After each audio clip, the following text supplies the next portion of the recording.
Assalamualaikum warahmatullahi wabarakatuh.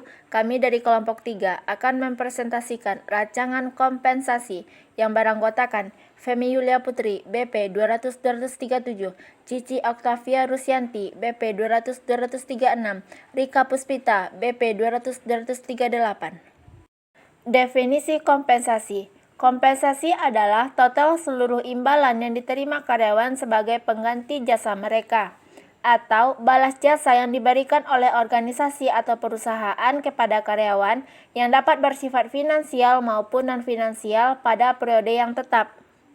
Fungsi kompensasi. Kompensasi merupakan alat pengikat perusahaan terhadap karyawannya, faktor penarik bagi calon karyawan dan faktor pendorong seseorang menjadi karyawan. Dengan demikian, kompensasi mempunyai fungsi yang cukup penting di dalam memperlancar jalannya roda organisasi atau perusahaan.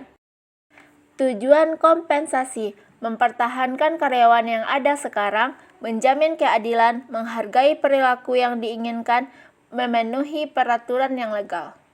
Faktor-faktor yang mempengaruhi kompensasi. Yang pertama, penawaran dan permintaan tenaga kerja. Yang kedua, kemampuan dan kesediaan perusahaan. Yang ketiga, serikat buruh.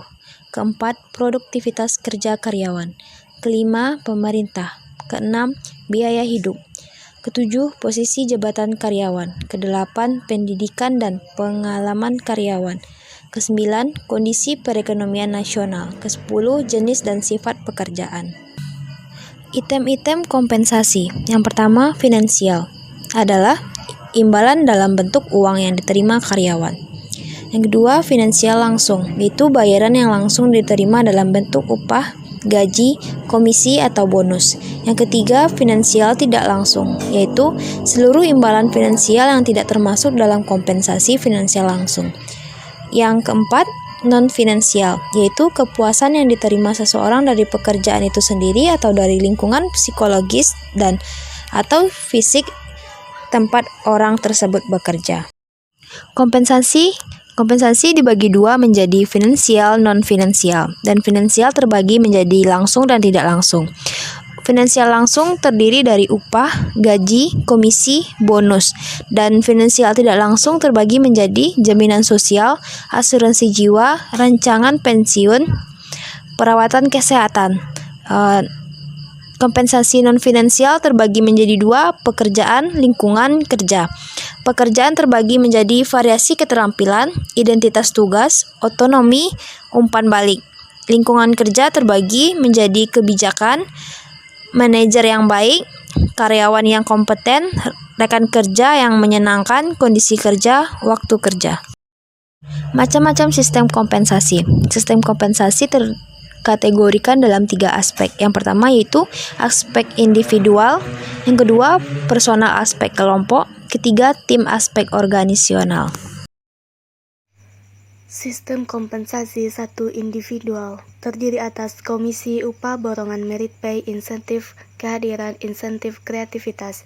2 kelompok terdiri atas gain sharing, goal sharing, bonus kelompok lainnya. 3 organisasi terdiri atas bagi hasil, employee stock, other organizational performance.